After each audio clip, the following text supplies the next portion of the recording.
Perfect study 68 channel में आपका स्वागत है।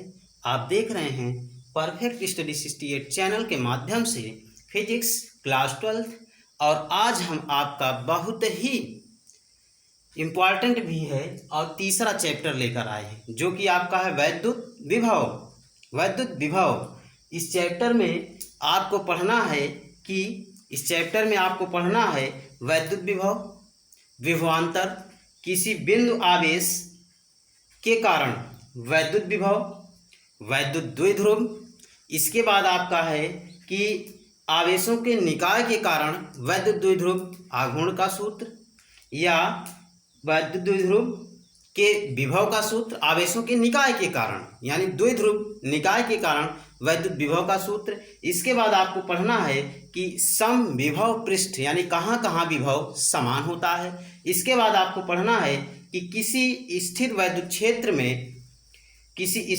क्षेत्र में दो बिंदु आवेशों के कारण वैद्युत विभव का सूत्र।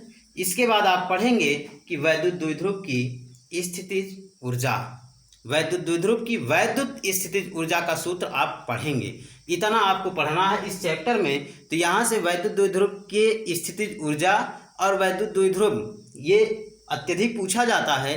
तो आज हम आपके लिए लेके आए हैं एकदम चैप्टर 3, इम्पॉर्टेंट चैप्टर भी है और इसको पढ़ने में थोड़ा सा और इंटरेस्टिंग होगा।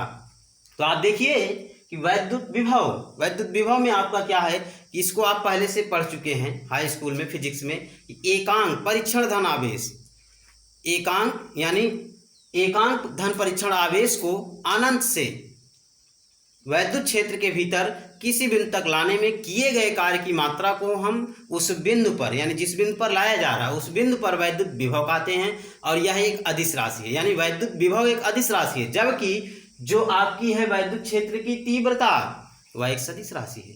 तो वैद्युत विभव एक अदिश राशि है और किसी बिंदु पर वैद्युत विभव का मान ये अदिश योग से ही ज्ञात करते हैं। अगर हम मान लें कि धन परीक्षण धन आवेश प्लस क्यू को अनंत से वैद्युत क्षेत्र के भीतर किसी बिंदु तक लाने में W जूल कार्य करना पड़ रहा है, तो उस स्थिति में तब वैद्युत क्षेत्र के उस बिंदु पर यानी जिस बिंदु पर हम ला रहे हैं आवेश को और W जूल कार्य करना पड़ रहा है, तो उस बिंदु पर वैद्युत विभव का मान V बराबर W/Q0 होगा, W/Q0 होगा। यह धन परीक्षण आवेश है। परीक्षण धन आवेश को अनंत से किसी बिंदु तक लाया गया है।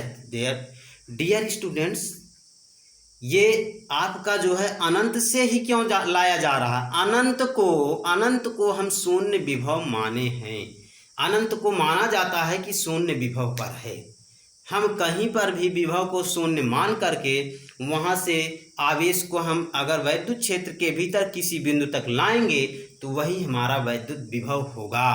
लेकिन वहाँ पे वैद्युत विभव यानी जहाँ से हम कार्य करना शुरू कर रहे हैं, जहाँ से हमको कार्य शुरू हो रहा है हमारा कार्य, वह बिंदु पर विभव का मान शून्य होना चाहिए। इस प्रकार से आप देखेंगे कि वैद्युत विभव का यसाई मात्रक यहाँ आप देख रहे हैं कि W/Q0, W क्या है?